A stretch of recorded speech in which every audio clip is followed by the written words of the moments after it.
Hey, what's up, y'all? I'm KBHD here, and today, Samsung had their expected summer Unpacked event in July, and they announced 2 new phones and 3 new wearable devices. Well, it's more than that if you count like the small and the large sizes, but a lot of stuff. I got to go hands-on with all of it, and so here are my first impressions. So I'm going to start with the 2 new phones. This was the reveal of the newest foldables, so you got Z Flip 6 and the Z Fold 6.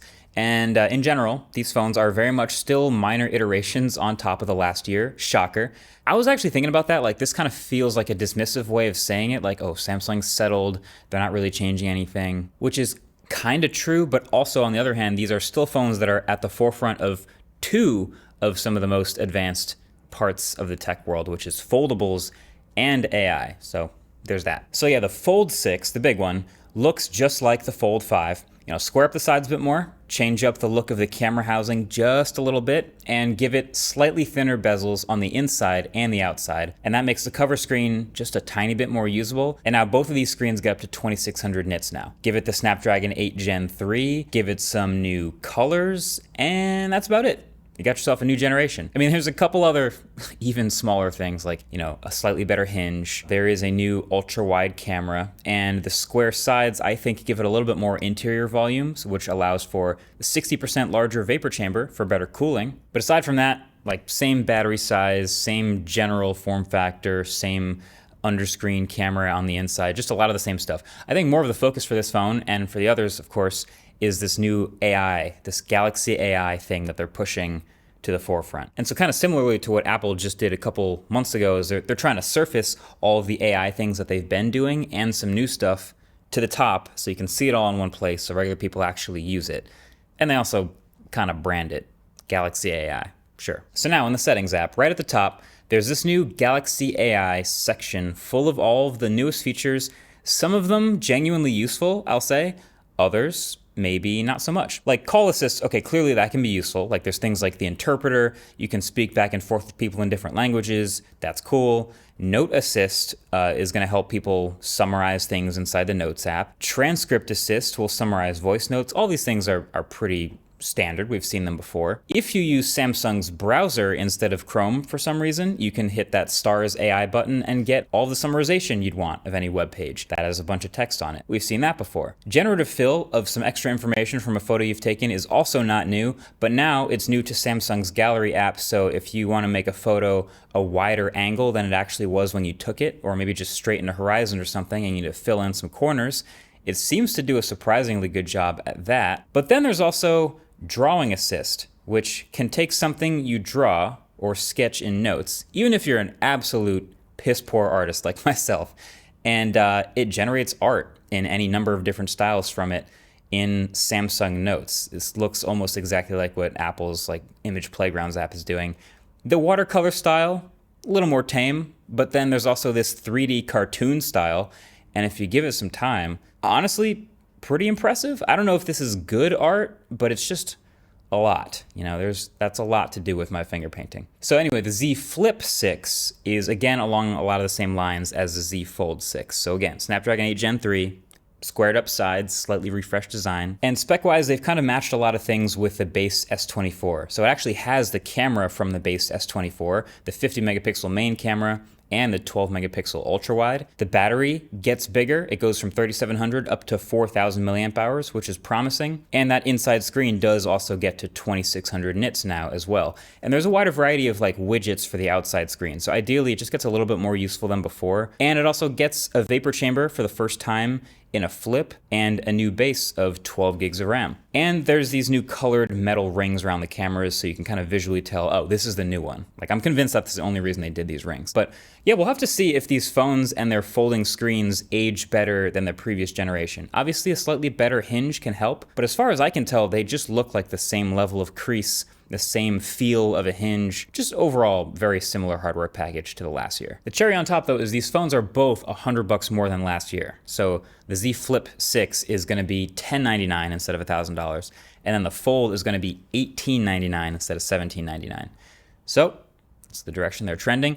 But then there's also the wearable stuff that they announced, and I think people will be just as interested in, maybe even more interested in the wearables than the phone refresh stuff. So there's 2 new watches, 2 new earbuds, and the Ring. So the Galaxy Watch 7 gets a nice little refresh. Nothing too dramatic. It still looks super familiar, and it stays starting at $299 for the 40mm. But then they've dropped in a big one. There is a Galaxy Watch 7 Ultra in the lineup now. We saw the rumors. I talked about it on the Waveform podcast. This is something that we've been kind of expecting for a bit. And what they've finally come up with is titanium body, sapphire crystal display, same size 1.5-inch circular display as the 44mm, but a much beefier body around it to fit in a 590 milliamp hour battery. It's water resistant to 100 meters.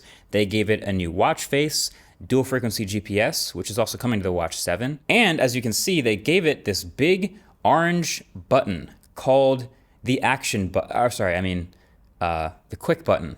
It's called the quick button, which is a custom mappable, yes, activity button that can start any number of different activities or workouts or whatever you want it to do. I mean, look, it's clear that this is targeted at the Apple Watch Ultra. I don't think they're trying to hide that at all. It's literally the same name. But this one is also $650 instead of Apple's $800. So my question is basically just how do they stack up head to head? Battery-wise, it may actually be better. They're saying it can do 100 hours in power saving mode, but also, feature-wise, accuracy-wise, we'll see. Samsung is also doing this new thing where they basically compile all of your health metrics from everything they measure into one score, an energy score, with AI, and I want to give that a shot as well. But yeah, this is basically just an obvious entry to give you an option at that higher price point like Apple's done with their Ultra Watch, so now it's going to be out there. Now they also announced the new Galaxy Buds 3 and Buds 3 Pro, and they have obvious equivalents in other ecosystems as well. But there's some new cases and new designs here. Everyone's saying actually aesthetically they look like the first generation AirPods,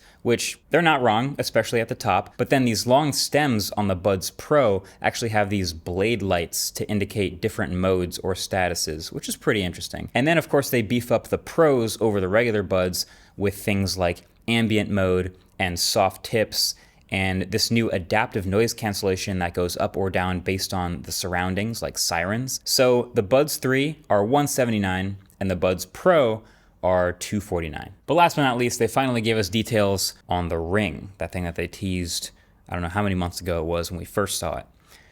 And the idea is pretty simple. It's a ring, it's a 24/7 fitness tracker, something that you can wear not just while you're awake, but when you sleep and when you shower and going swimming and all that stuff, something you just always have on you. Now, I've actually never tested a smart ring before, believe it or not. I play a lot of sports with my hands. I've never worn a ring for a long time, but from what I understand, the Oura Ring is basically the standard that everyone is kind of familiar with. So I'm assuming Samsung is going to at least try to match what the Oura Ring does. So we finally get to see this Samsung Ring, and it looks basically exactly like any other smart ring. Pretty minimal on the outside, actually a slightly concave design to avoid scratching, which I think is pretty clever. And then it comes in 3 different finishes on a titanium frame. There's matte black, or silver, or gold. I'll give you one guess at what my favorite is. It's 7mm wide and 2.6mm thick. The sensors are all on the inside as expected, so heart rate, skin temperature, accelerometer, etc. And it's water resistant to 100 meters as well. So this thing is claiming a roughly 7-day battery life, depending on your size. And once it's dead, you can pop it on this clever little charging case that when you do, it kind of lights up a ring around the ring to show you your charging status, which is kind of cool. And it should give you about 1.5 more times the total life of the ring until you charge it all up again. And then the price will be $399, which is $100 more than the base Oura Ring price, but the difference here is no subscription cost. So the Oura Ring does have a subscription. It's like $6 a month, and that eventually adds up, but this will just be $399 for the watch. It gets all the features, all the Samsung Health stuff, but you also must use a Samsung Galaxy phone and the Samsung Health app. So yeah, I'm happy to see some competition that isn't a subscription. And that's kind of it. That is what Samsung announced today. It's 2 new phones, it's 2 new earbuds, it's 2 new watches, and the Ring. And that's all hitting shelves relatively soon. All pretty premiumly priced as well. Wow, that was an alliteration. That was total accent. But yeah, all the stuff's coming out soon. Now, before you go, what if I told you this phone is worth $1 million? And it's not actually, but let me explain what channel sponsor Dbrand has going on here. So this is their latest drop called Case Hardened. So if you've ever played Counter-Strike, apparently you'll already know about the in-game economy for case hardened skins. In fact, just last month, this AK-47 apparently sold for over $1 million, like actual dollars. Apparently, this blue gem skin is about a 1 in 21 million, like ultra rare. Now, real Counter-Strike fans are probably already typing comments about how Dbrand's Case Hardened isn't random and there aren't any actual blue gems. But here's the thing, just like in the game, Dbrand made thousands of Case Hardened patterns, and yes, some of them are random blue gems. It won't be quite 1 in 21 million, but they look awesome. Both designs have a sort of a metallic sheen. The way the light plays off them kind of makes it fun to stare at the back of your phone instead of the front. Maybe that's healthy. But I'll leave a link down below in the description in case you want to check it out and spice up your device. Because, yeah, Samsung does not exactly go hard with the colors usually. Yeah, either way, that's been it. Let me know what you think of these new devices and these new wearables and which ones you want to see reviews of first. Thanks for watching. Catch you guys in the next one. Peace.